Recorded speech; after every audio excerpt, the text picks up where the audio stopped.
Hello, I'm Tammy from Springs of Water Life and Relationship Coaching, and this is my husband, Doug. Hello, everybody. And we've been talking about the 4 horsemen of the Apocolypse in marriage. Right. And those 4 are criticism, contempt, defensiveness, and stonewalling.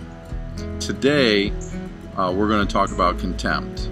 And Tammy, do you want to kind of delve into that a little bit deeper and explain what that is? Sure. Contempt is when you are showing disgust or moral superiority to whoever that is that you're in relationship with, your spouse, your child. And it can be expressed verbally when you say something like, oh, when are you going to grow up? Or what is wrong with you?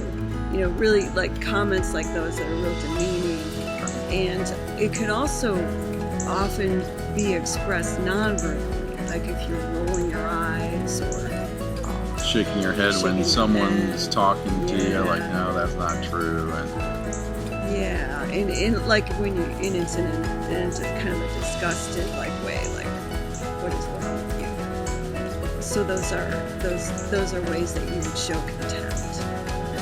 Right. And so, Doug, do you want to talk about what the antidote? Sure. So the antidote would be really to just step back, and if you feel like you're doing those things, if you're rolling your eyes or someone's talking to you and you're like, yeah, like that's going to happen, you know, or you feel like you need to teach and they're the student, or you're treating your spouse like the little kid in the relationship. You have to recognize that, and maybe they'll even tell you that, but you need to recognize that, step back, humble yourself a little bit, and then really focus on honoring your spouse, thinking about the things that you do like about him or her, and focusing on those aspects, so that you don't feel like you're the superior portion of the relationship.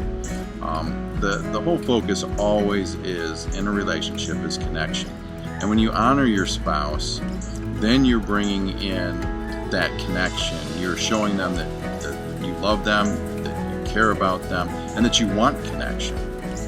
Right. So you really want to focus on what you appreciate about your spouse, and it's real important to guard your thoughts, to think about what kind of thoughts are going through your head about your spouse or even your kid. Children need to know that you really like them, and that you don't just love them, you like them, and you want to focus on their strengths, and not that you don't need to teach them as well, but with a spouse, think about all those things that you fell in love with, what you appreciate, because it's important to build your spouse up. And it's also important, like if there's things that you wish would change about your spouse, those are things you can't control. So, you want to humble yourself and think about, well, what can I change? I can change myself. I have things that need to be worked on.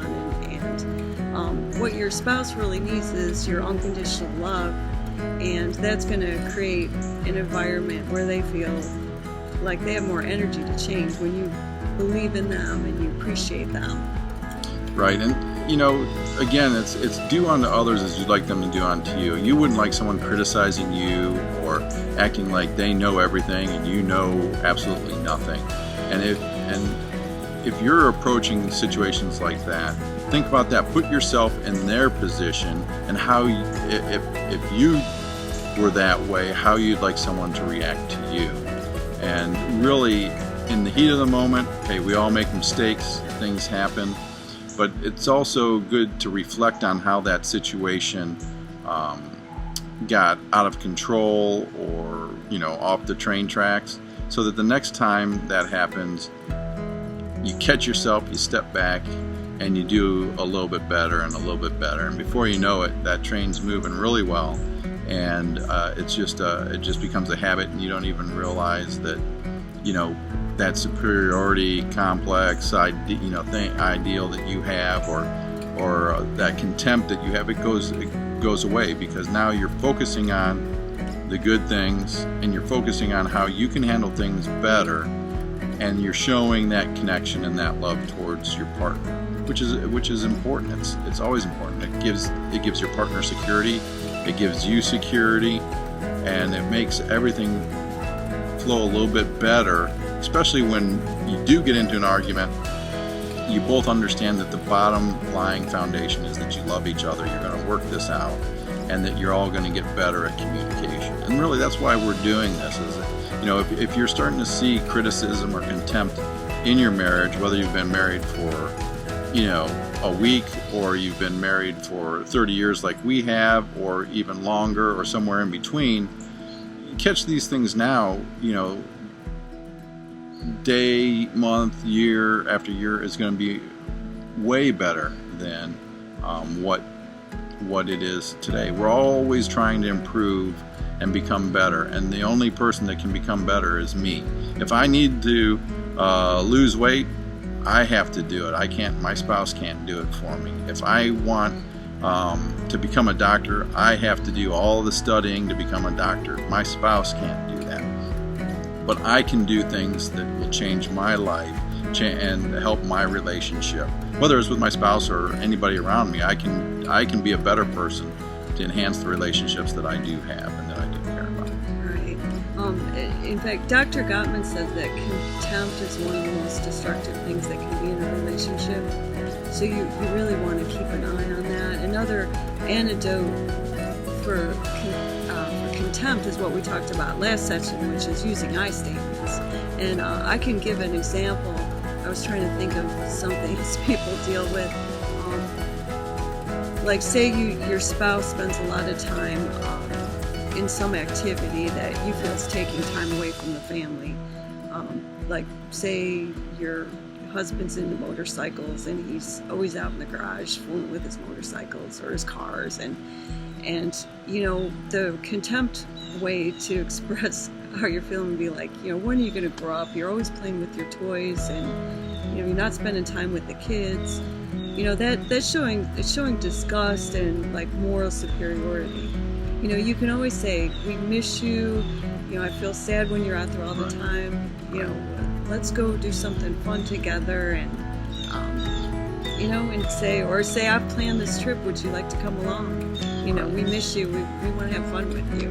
And it's really, you know, when your heart's right and your mind's thinking positive, and you're thinking about that person and what you appreciate about them and that you love them, you know, you're gonna keep that contempt at bay. Contempt is really one of the most destructive things, so you want to keep it out of your relationship. So again, the 4 horsemen of the marriage apocalypse that Dr. Gottman talks about is criticism, contempt, defensiveness, and stonewalling. We covered criticism, we covered contempt today, and in our next episode we're going to discuss defensiveness and what that is and how you can recognize it, and then what the antidote is to that. So we love having these conversations with you, and we enjoy just talking to you about this, and we hope that you stay tuned and keep following along.